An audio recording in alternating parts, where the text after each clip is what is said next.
Good morning, YouTube friends. This is Sue of Pursue the Dream, getting ready to jump on the URB-E and go visit Fort Laramie, Wyoming. It's pretty big.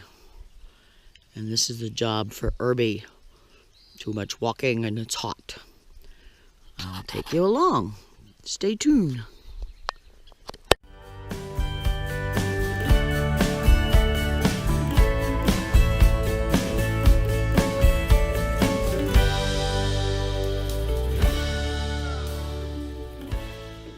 Sutler comes from an old German word. It means scrounger, or person of lowly office. So even though I was the richest man by far in the West, I was considered a lowly character. And these are courageous individuals, these Sutlers. They're highly resourceful, they're connected, but also courageous. They knew there was great risk in being a Sutler. They would often face death threats. Their property would be destroyed, set on fire. In which case they have to start over again. But they took this risk because they knew sooner or later they'd make it back. And they did. They always did. These are among the most used and despised characters in the Middle East. Horseradish or ketchup or mustard. That was the biggest seller. For soldiers. Is that because the food was so bad? The food was so bad. Every soldier was allotted 18 ounces of bread a day, 1.5 pounds of salted pork, hardtack, it's a kind of a cracker, and all the coffee they could drink, and that was it. No fruit, no vegetables, no milk, nothing else. So they had to make do with what they had. In the summer, they could grow the fruit and vegetables, but in the winter, they had nothing. So they'd rely on canned or bottled goods and bury everything with horseradish or ketchup. No soldiers starved, but malnutrition was a very big problem here, and scurvy was deadly. So they took their gardening very seriously. Or they come to me. If they didn't have money, I'd be happy to extend them credit. You know how that goes. I'll extend it up to half a soldier's salary at credit. And how much was a soldier's salary? $13 a month. It's speculated that so many soldiers deserted. It was phenomenal. 1/3 of all soldiers deserted. Oh, really? That so many of them deserted to avoid paying their debts to me. That's how bad it was. As well as to make their fortune in California, or once they were caught or they came back, they were rarely killed. They were court-martialed, spent 3 to 5 years hard. And soldiers were terrified of leaving the fort in anything less than company strength, anything less than 60 men. Because that's when the Native Americans would take pot shots at them. So lumber duty, mail duty were particularly frightening propositions for soldiers. But the fort itself was never attacked. And the Native Americans who had hostilities toward the U.S. government were not stupid. They knew better than to attack a fort this large. They didn't have to. Their key advantage was always their knowledge of the ground. And so they would ambush. And if they needed something along the way, they'd come to me. I would always, this is the age of exploitation. And I represented, I'm the one individual that best represents the age of exploitation, is the Sutler. This is like the mini Walmart of its day without the Walmart prices. Like the Ritz prices. 5, 10, 20 times value was common. During the war between the states, as much as 500% increase. This is what finally did it. It's 167 years old. This thing to talk. I know. It's primarily for measuring or cutting cloth. And the original brass tacks for measuring over here. Anyone who was anybody in the West most likely came in the store and put his hands right here and talked or pointed or whatever. There were actually 3 Fort Laramies. The first was built in 1834, and it was a stockaded fort. And it was established to capitalize on the buffalo robe business. In 1841, that log fort was deteriorating, and it was taken over as it was called Fort John then, and it became a really important way station for the new immigrants who were traveling to Oregon, California, and on the Mormon trails. Fort John was purchased and became Fort Laramie in 1949. The U.S. government sent troops to help protect the new travelers moving west. Thousands upon thousands of them passed through Fort Laramie and Indian lands. And Fort Laramie's primary function came to be keeping the peace. This is the Lieutenant Colonel's headquarters.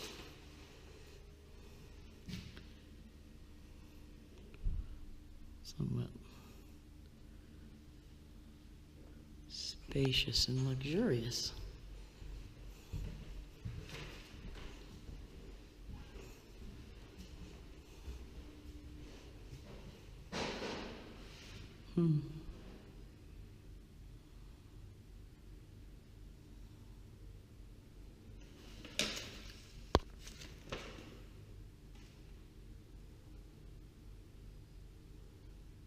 Officers arrived with their wives and children who lived in the fort and brought along all the comforts of home.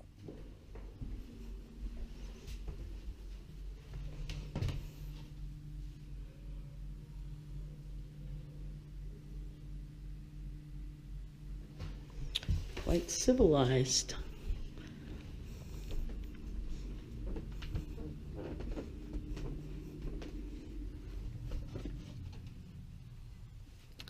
You may not be able to see. Try to cover that there.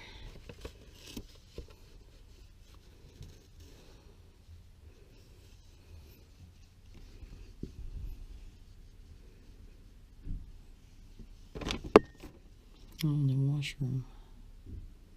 Huh.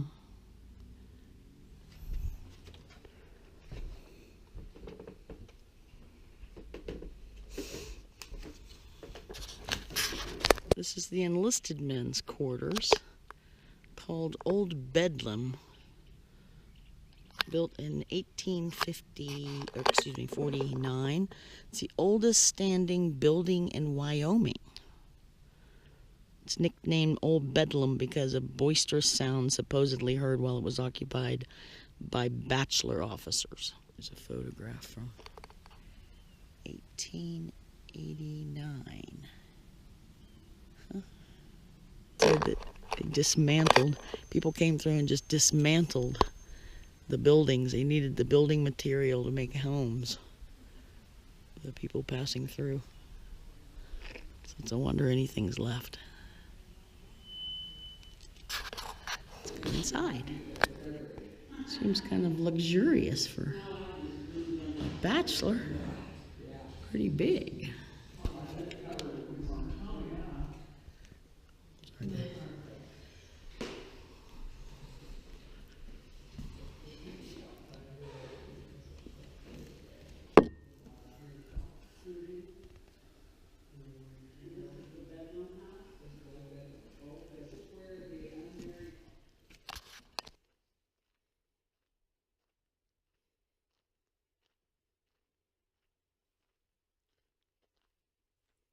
Fort Laramie is a National Historic Site. It is not charging an entry fee.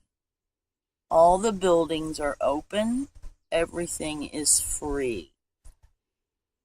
Every few hours, they have a person in costume and character who will explain what their role was in the fort, just like the sutler that opened up the video. This is a really well done fort. They have a beautiful visitor center with free Wi-Fi. They have a wonderful bookstore. It's more expansive on the topics than any I've seen. And you could spend hours here. There's a picnic area. There is a restaurant. You could buy food. It really is worth making the effort. It's maybe 6 miles off the highway. Easy to get into and out of, big parking lot. And who knew it was out here? I assumed Fort Laramie was near Laramie. No, it's west of Torrington. It's really quite large. I had no idea. It's expansive. This is really well preserved. Really well done. And it has a fair amount of the American Indian story, where some places just ignore it. Administrative buildings.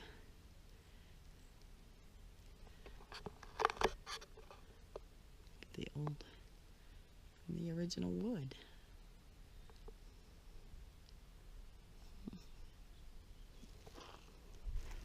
You can see him out there. This is all that's left of the infantry barracks. They were home to about 150 men. They were 2-storied with very little furnishings, just a bunk made of wood, 2 tiers high, with each tier accommodating 2 men. The Indian ward's term bunkie refers to a soldier's closest comrade, derived from the sleeping arrangement. Okay, here's what you've been waiting for, the latrine. Sanitation was a concern, and this was an improvement. I don't know what the building looked like, but everything washed down through here into the river. Here's a plaque dedicated to mixed blood, mostly French and American Indian. According to the sign, right across the river here was a trading post from one of these men.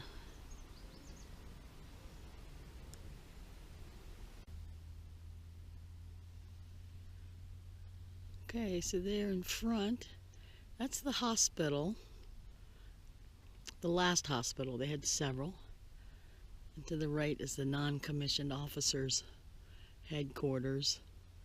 And way down in the ridge below that is where the actual corral was. That little one that I showed you earlier, it's just a mock-up. The actual corral took up that whole field and apparently was quite stinky. So they had to have it on the other side of the post downwind. Now we are at the grave site of many, and I won't say it right, probably, Acuin, who was the daughter of one of the Indian chiefs who was involved, I think with negotiating. Anyway, she died, I'll have to go back and look. She died of a disease. It was cholera or something like that on the trail. But I guess grew up here and was fond of Fort Laramie and requested to be buried here. So you see this,